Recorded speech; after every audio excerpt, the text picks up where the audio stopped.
Hey YouTube, how you guys doing today? Kevin here, coming back at you with another video. So I'm getting ready to start doing some cleaning, and I wanted to show you guys because I get asked a lot of questions on carburetors. And Kevin, I got to clean my carburetor. How far do I take it apart? The correct answer is all the way. Take it completely apart. So this is the square body carburetor right here. I call it square body because the ends are squared. And if you look at, say, a regular one that we use, is a smaller version of it, but you can see how they're rounded. Okay, so this is the older 80s style, and I'm going to be using this particular carburetor on my 19, who knows what year it is, Kawasaki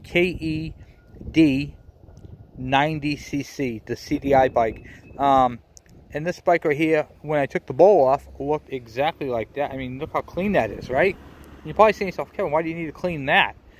Because it's dirty. Even though it looks clean here, the orifices are not. So one of the things I had to do is I had to pop out what they call the Welch plug. A Welch plug is a plug that they use to cap off something so you can't adjust it. Let's see here. See if I can find another carburetor with a Welch plug. Right here. Here's a Welch plug. So you see that plug right there? And that is set so that the it can't be tampered with. The high and low, the idle mixture screw, those type of things. So I popped that out, and the mixture screw that's what it looks like. Look how grungy that is. Okay, that's the kind of crap that's in the port. That's why this carburetor didn't run as good as it should have, because it looks like that. Now underneath the cap, when you take the cap off, it looks like brand new. See how nice and clean that is? It looks like brand spanking new. Unscrew it, in the ports, there's crud in there. So some crud made it through the fuel line. It was probably ran with down there, felt the who knows. So I wanted to show you guys that. Take it all the way apart. I even pop off the orifice on the center, right here, for inspection. Because you want to make sure that the center part has no pitting. And what would it be pitted on? It would be pitted on this right here, on your needle, because that's where it goes. It rides on that. So make sure that's all straight. Shouldn't be crooked, and it shouldn't have any pits on it. So I just figured I'd show you guys a couple little things that I do. I always tear down the carburetors completely. So there's absolutely no jets, nothing in it, completely torn apart. I even take out the needle and seat completely, so the whole thing gets washed. And then I set it inside the basket, drop it in the ultrasonic cleaner, and run it for a little bit. Now, I get asked another question a lot of times. Kevin, you have an ultrasonic cleaner, I have one, but all the parts seem to fall through the center there. I mean, you can't really put small parts and pieces in there. Yes, you can. These are plastic coffee filters, aka baskets. Put that in there for weight. I put everything in there, the screws, everything, not the Welch plug. Put this in there correctly, you can use that to hold your float down.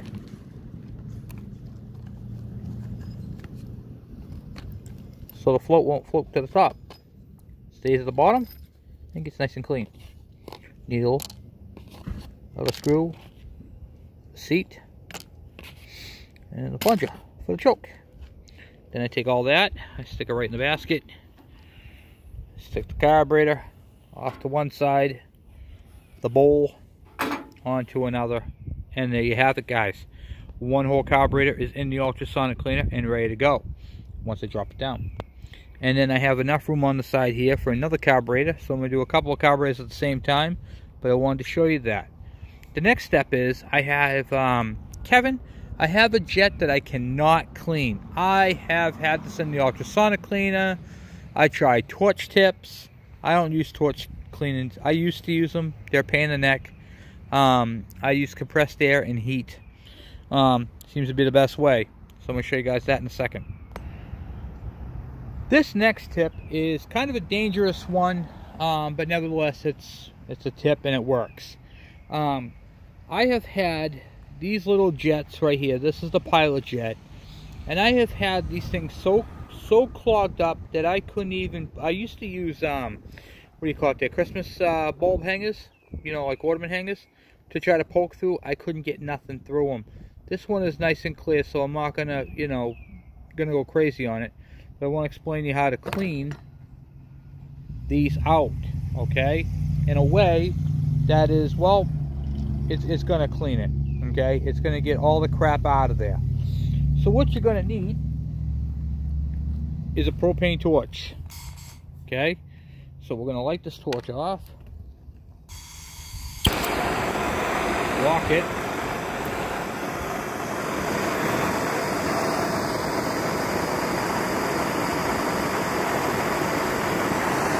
put it in a pair of pliers like this, and you're just going to heat the end of it up, okay? But you want to stay away from this end of it and that end of it, because everything that's in there is going to come shooting out.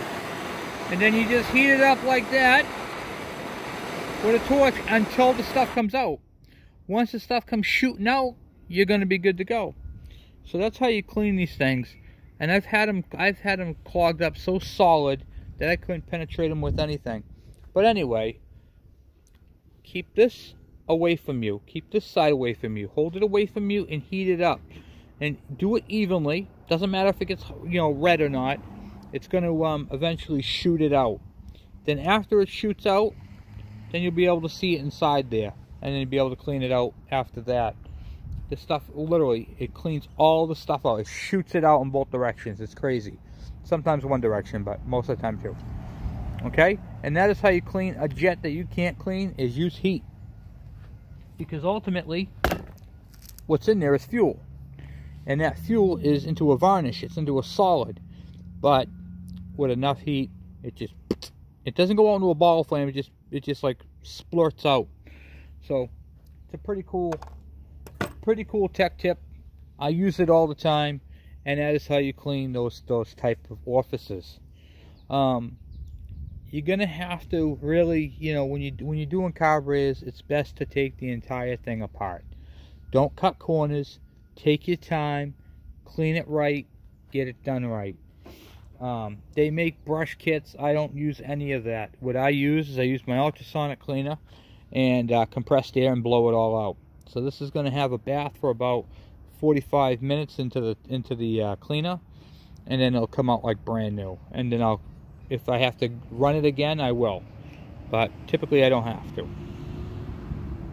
So this is the carburetor right here. It's going on the KDE90.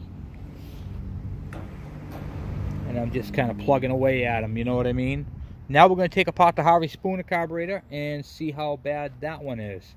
That carburetor right there was a, here it is right here.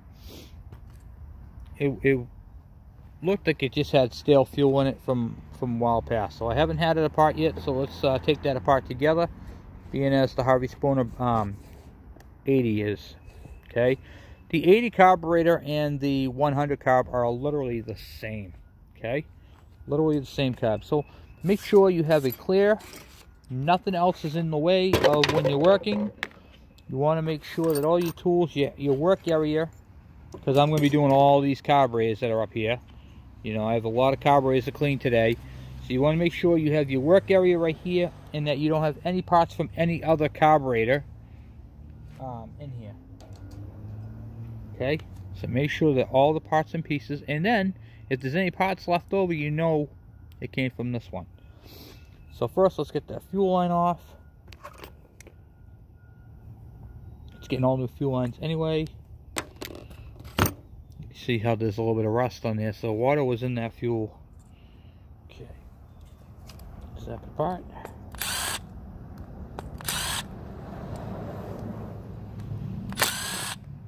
For taking these apart, I'm using a number 2 screwdriver bit, Phillips.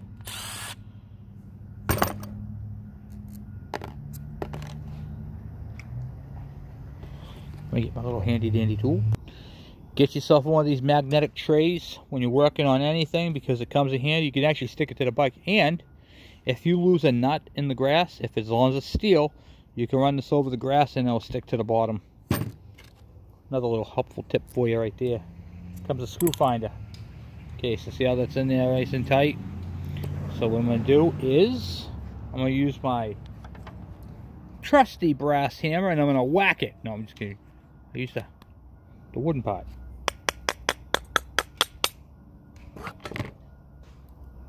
Ooh. Oh, that's not so pretty, is it? That's what was inside the Harvey Spooner bike. Ark. Oh, Arkies. Arkies. Oh boy.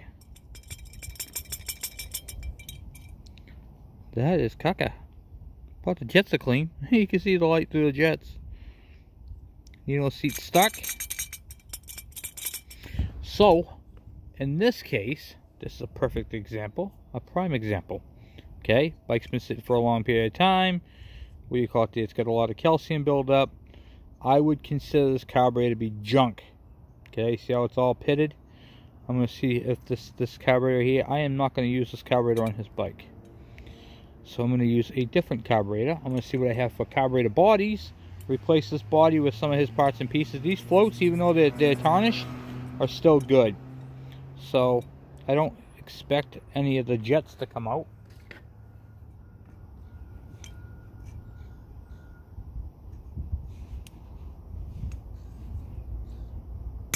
Oh, okay, that one came out.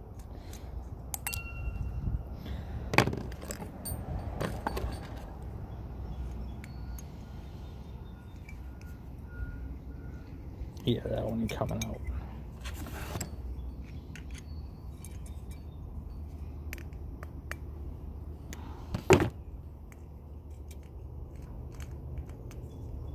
Nope. Nope, that's just stripped out. Okay, so that carburetor right there, guys, is porked. Can't even look. That's the air. That's the air mixture screw right there. Here we go. Finally got it. Take a look and see what that looks like. Ah, caca. Harvey, your carburetor is junk.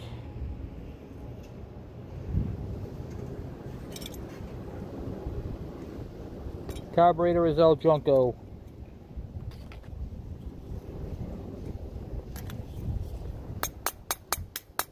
Yep. This carburetor is no good. So we're not going to use this. We're going to build him another carburetor. Let's see what I got for parts, guys. I think I found a carburetor suitable for the Harvey Spooner bike. So we'll put this one on here. This is what do you call it there? This is one of the Chinese versions, but it's a MIC. It's an actual MIC carburetor, so it's not really Chinese. It's a MIC carburetor. What do you call it there? With the Chinese kit into it. So I'm going to take the Chinese stuff out, put the Japanese stuff into it, and this will be good. Okay, so we have a carburetor for the Harvey Spooner bike build. Now, a lot of people ask me about this tube right here. This is nothing more than a vent. This tube comes down through here, and there's a hole right up in there, and we're just gonna put a vacuum cap because we don't need it, because there's a hole on the other side as well, which goes out through the front. So if you have one of these carburetors, and they make a Chinese one, it doesn't say MIC on it, this is a nice carburetor. But if you get the Chinese one, it will have no writing on it, no stamping or anything like that, and it will have a vent here. You just put a vacuum cap over it, which is what I'm going to do because it vents through the front. Okay, see that hole right there in the front for the choke? That's where it vents from. And then this is the one that's going on his bike. Okay, cool. So that took care of the problem with the missing junk carburetor. Alright, this is brand new, so this doesn't even need to be cleaned. And then I can go back on and do the next carburetor. So these parts right here will go in my parts bin because they're not needed. But for future builds, they will be. The next carburetor we have to do is for Michael's bike, his KE, what do you call it there? KE100 that I'm working on, which we pulled out yesterday. Okay, so now that we got his carburetor, let's take this one apart and take a look. Yeah, you can see I was leaking the old fuel out of it. Alright, let's see how bad his is. I don't put these in the ultrasonic cleaner because what happens is these things right here soften up the rubber so much it expands it, and then it's kind of useless, even though this one is kind of useless. See how it's, I'll take a heat gun and heat that up and open it up. Take a look, see what Michael's carburetor looks like.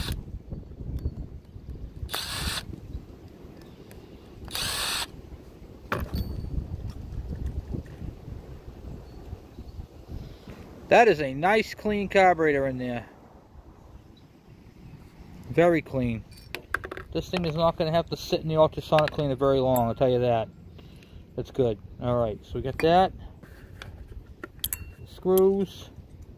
I know a couple of them just zonked right to that. See right here? That's what I'm talking about. Uses a magnet. Okay, good. And the other one's in the bowl. Yeah, this thing is in beautiful, beautiful condition. Something like this, when they're that clean, I'm going to take a flashlight, I'll look through it and see if I see light through here and through the pilot. Alright, so I'm just going to take my flashlight, with the cap off, that has a slide in it, put the light right on there, turn it on, and see if you see light through the jets. I do not see any light through the jets. Get this light out. Oh, okay, so with this right here has a clogged pilot and a semi-clogged main jet. So what I'm going to do is I'm going to put this in the ultrasonic cleaner just the way it is. I'm not taking this one fully apart because the rest of the carburetor appears to be in extremely good condition, and I don't see any happy trails of any dirt up this far yet. And judging by the bowl, I can see that was good. Now the other carburetor that I took completely apart, okay, now when you clean the carburetor for the first time, see how this is all brass? This is new. This is new. This is clogged from sitting, okay, so I don't have to go take this particular carburetor all the way apart like I told you. A carburetor like this right here, this one wasn't running right, okay. That one I had to go completely apart. The beauty of this whole thing is if this thing is not 100%, then I can then go ahead and throw it back in the ultrasonic cleaner. But the needle and seat's new. I'll probably remove the float and the needle so it can all flush itself out.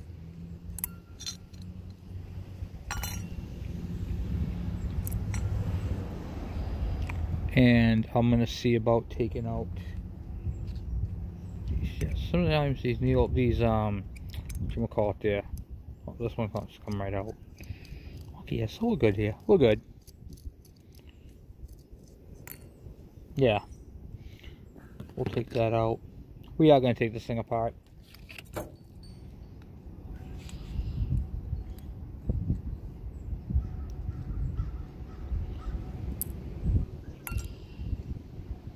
I think that's as far as I'm going to go because there is nothing. This thing is so clean, you could eat off of it.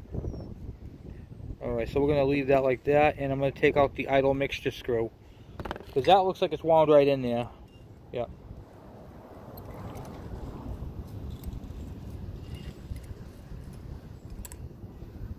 Take that out, and then that'll clean. When you take these out, it's going to clean the whole tubes all the way through. So this body right here can go in the ultrasonic cleaner. We're not going to clean the floats. We will, however, clean the idle screws and those few parts.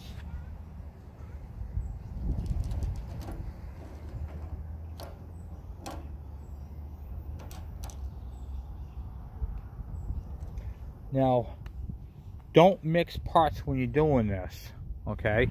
I threw his other parts in here, the 3 of them, but they are completely different from the ones that go to this style carburetor. These carburetors are completely 2 different styles, the square body and the Mikuni. So the parts are not interchangeable, so they won't fit. And I only took and put in there the pilot jet, the main jet, and the what do you call it there? Air mixture screw. Alright, so now I'm going to get those set up in the ultrasonic cleaner and go from there. Alright, so there you have it. So everything's in the ultrasonic cleaner and it is cleaning. So we're going to then go ahead and just keep plugging away at it. I'll be doing this for the rest of the night. Now you understand why I don't do videos on cleaning carburetors, because it's a long, tedious process. However, it is rewarding. You end up with a lot of good carburetors, a lot of good parts, and you know, getting these bikes up and going is what we love to do on this channel. So hopefully you guys learned something, mostly hanging out with me today and just showing you guys how to do carburetors, take them apart and what to look for. The best rule of thumb, if you have a problem with your carburetor and you're not sure, take the entire thing apart. If you pull apart the carburetor and it looks like absolutely brand new, you don't have to run them that long. Just do a speed clean on them. I'll be getting into that in another video. But realistically, what it comes down to is learning your bikes, learning what you have for equipment, learning how it works, understanding how it works, and knowing what the procedures are to fix it properly. And that's what we do on this channel. So we got a lot of cool stuff coming up, guys. Anyway, guys, I'm off for now. Thank you for watching. Thank you for subscribing. And please hit that bell icon for notifications when I post a video. And definitely please subscribe. I'll talk to you guys later. I'm out.